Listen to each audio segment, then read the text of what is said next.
In a small village nestled between jagged mountains and a sprawling forest, the people lived with a secret, unspoken fear. A fear of the old witch who resided in the woods. Her name was Emlyn, once known for her beauty and kindness, but now feared as the ugly witch, a creature of darkness and curses. The villagers believed that Emlyn had been cursed for dabbling in forbidden magic, turning her into a hunched, wretched figure with twisted limbs and a face marred by warts and boils. No one dared approach her or speak of her, except in whispers. But what the villagers didn't know was that Emlyn was not evil by choice. Her curse had been placed upon her by a cruel and jealous sorcerer many years ago. And now, after decades of suffering, Emlyn's time was running out. Her soul hung in the balance, teetering between salvation and damnation. When she died, she would either ascend to heaven or be cast into hell. The decision wasn't hers to make, though. It was up to the villagers, those who had scorned and feared her. For Emlyn, the curse was not merely physical, it was a punishment of the soul. She could not escape it alone. Her fate was intertwined with the very people who despised her. If one of them could show her genuine kindness, before her time was up, heaven's gates would open for her. But if the villagers failed to show compassion, hell would claim her forever. One fateful evening, a strange phenomenon occurred. As the sun set behind the mountains, the sky darkened, but instead of nightfall, an eerie glow illuminated the village. The villagers gathered in the square, eyes wide in shock as a mysterious message appeared in the sky, written in golden fire. "Choose heaven or hell? Please help the ugly witch. You decide her fate." The message sent a ripple of confusion and fear through the village. The old stories of Emlyn resurfaced, along with the whispers of her dark past. Some believed the message to be a trick, perhaps a ploy by Emlyn herself to lure them into her lair. Others thought it might be a test from the gods, a trial to determine their worthiness. In the midst of the crowd stood a young boy named Zach. He was different from the others, quiet, thoughtful, and full of curiosity. Unlike the rest of the village, Zach had never fully believed the stories about Emlyn's evil nature. He had seen her from afar, wandering the edges of the forest, her eyes distant and sad, rather than malicious. Something inside him had always felt a strange pull toward her, as if her loneliness mirrored his own. When the villagers started debating how to handle the situation, some calling for her death, others for avoidance, Zach felt a spark of courage ignite within him.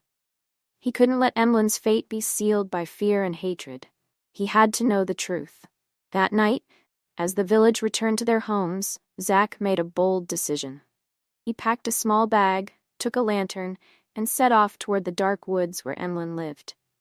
His heart pounded in his chest, each step heavier than the last as he neared the twisted trees and shadowy paths that led to her cabin. The woods were silent, save for the occasional rustling of leaves and the hoot of distant owls. The air grew colder as he ventured deeper, and Zach felt an invisible weight pressing down on him. The stories of Emlyn's dark magic played in his mind, but he pushed them aside. There had to be more to her than the village had said. Finally, he reached her cabin, a small, crumbling structure that looked as though it had been forgotten by time. Ivy crawled up the walls, and the windows were covered in grime, casting a dim, eerie light from within. Taking a deep breath, Zach knocked on the door. At first, there was no response. The silence stretched on, and Zach considered turning back. But before he could move, the door creaked open just a crack, and a pair of piercing green eyes stared out at him from the darkness. "What do you want?" Emlyn's voice was raspy, like dry leaves scraping against stone. "I saw the message," Zach stammered, his voice shaking. "I want to help you." The door opened wider, revealing Emlyn in all her twisted, haggard glory. Her face was a mask of disbelief, as if the concept of anyone offering her help was utterly foreign. She looked Zach up and down, suspicion darkening her gaze.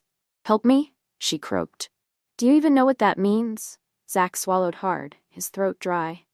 "I want to try, if you'll let me."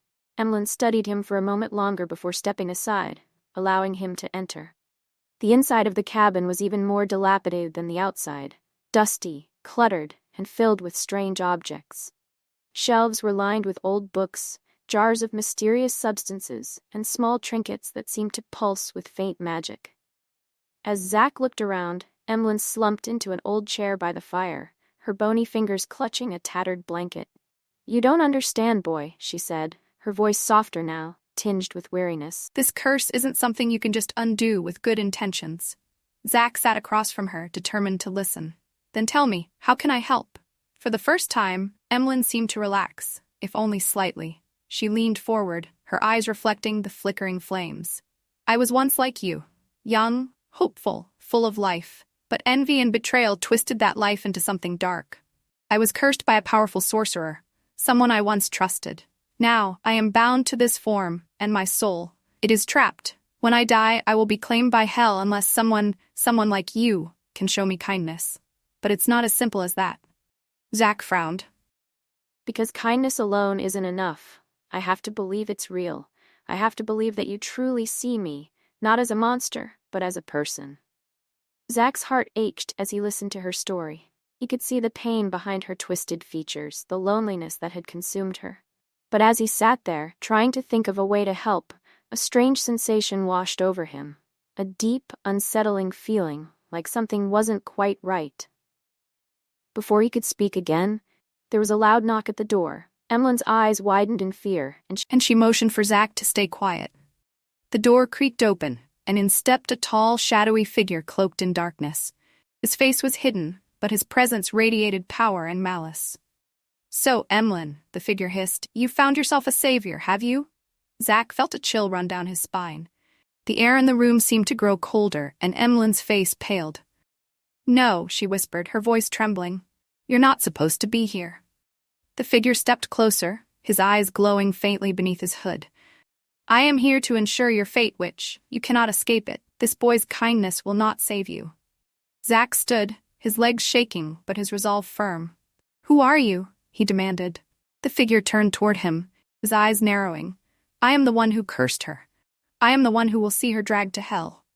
Emlyn's eyes filled with tears as she looked at Zack, her voice barely a whisper. "This is the sorcerer, the one who betrayed me." Zack clenched his fists. "Then I'll break the curse. I'll find a way." The sorcerer let out a low, menacing laugh. "You think it's that simple, boy? Her fate is sealed. You cannot undo what I have done." But Zack wasn't ready to give up. He had come too far to turn back now. "There has to be a way," he said, his voice steady. "Tell me what I have to do." The sorcerer's grin widened, and he stepped closer, his voice dripping with malice. "If you truly wish to save her, then you must make a choice. I will give you a chance to break the curse, but it comes at a price." "What price?" Zack asked, his heart pounding. The sorcerer's eyes gleamed. "To save Emlyn, you must take her place. You will be cursed in her stead, and she will be free. But you will live out your days as the twisted, deformed creature you see before you." Zack's breath caught in his throat. He hadn't expected this. The weight of the choice pressed down on him like a heavy stone. Could he do it? Could he sacrifice his life, his future, for someone he barely knew? Emlyn shook her head, her voice desperate. "No, Zack, you can't. It's not worth it." But Zack's mind was racing. He had seen the message in the sky, the choice between heaven and hell. Emlyn's soul was at stake, and he couldn't just walk away. He had to do something. The sorcerer watched him, his smile growing wider. "What will it be, boy? Will you save her, or will you save yourself?" Zack looked at Emlyn, her eyes pleading with him not to make the sacrifice. But he knew, deep down, that he couldn't let her suffer any longer. She had lived in torment for too long. "I'll do it," Zack said quietly. "I'll take her place." The sorcerer's laughter echoed through the room as he raised his hands, dark magic swirling around him. "So be it." But before the spell could take hold, something unexpected happened. The ground beneath them shook, and a blinding light filled the cabin. The sorcerer recoiled, his face twisted in shock and anger. "What is this?" he growled. From the light emerged two figures, identical twins, glowing with a radiant energy. Their presence filled the room with warmth and peace, and the sorcerer stumbled backward, his power fading in their presence. "We are the guardians of fate," one of the twins said, her voice calm and serene.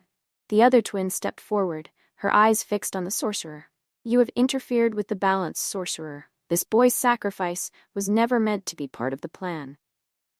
The sorcerer snarled, his form flickering as he tried to regain his strength. I am the one who decides her fate.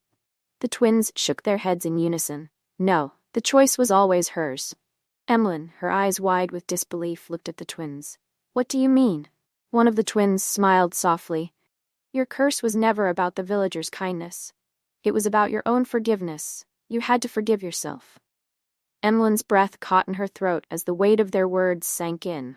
All this time, she had believed her fate was in the hands of others. But the truth was she had been holding on to her own guilt, her own self-hatred. She had been the one keeping herself trapped. With tears streaming down her face, Morgro whispered, I forgive myself.